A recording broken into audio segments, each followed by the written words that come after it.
Welcome to Vet Zone, where passion for animals, science, and medicine lives. An Electron Sabine tale of rape, pillage, and plunder. Or, what are free radicals and oxidants? Why do we date? Well, simply because we do not wish to be alone. In fact, much of our daily behavior could be attributed to pursuing the company of others. And not just because we are a social species, every species wishes to be with another of its kind, whether that be for a reason, a season, or a lifetime. Perhaps the actions of some evildoers work the same way, as a maligned and distorted attempt to be close to others. Certainly true in the atomic world, creepy old men, also known as free radicals, prey upon innocent electrons in their selfish quest to cure their loneliness. Imagine, you are a happy, young, vibrant electron. You live on a small carbon atom and have fallen in love with the electron next door. Your soulmate isn't carbon-based, but you love him all the more for his nitrogen background. Deeply smitten, you decide to make a sacred union together. The covalent bond. Living together in your electron orbit, between the worlds of carbon and nitrogen, you feel complete.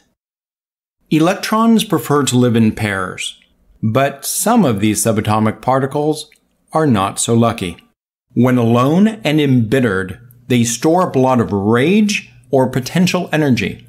The active portion of the free radical, the creepster, also known as an unpaired valence electron, grudgingly inhabits an atomic orbit alone. Unable to take the seclusion anymore, he happens by your domicile one day, and he finds himself staring at you in your cozy orbit. So content, so kind, so perfect for his electron cloud. He tears you away and forces you into a non-consensual, covalent bond with himself. You are in hell. Much like the time Hades dragged Persephone to the underworld, a selfish desire to complete one's own needs usually shatters the world and happiness of others. Here too, the destruction spreads beyond the small orbit that you so warmingly enjoyed with your soulmate. With your covalent bond now broken, the two planets of carbon and nitrogen no longer stay together and slowly drift apart by entropy. Your soulmate, now alone, bereaves. Perhaps, short-sighted by his grief, he may turn to stealing another bride, becoming a free radical himself, and continuing the cycle of damage. Like Persephone, you slowly gaze upon your new world, in the damaged but tender heart of Hades. This relationship becomes a new bond, a new alliance between planets, and a brave new molecule.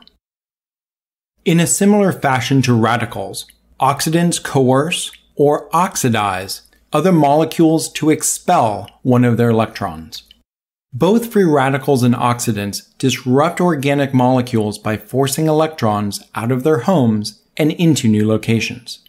Depending upon the location of the molecular change, the results range from the irrelevant to the cataclysmic. At the extreme end, we witness changes to the very DNA of the cell itself.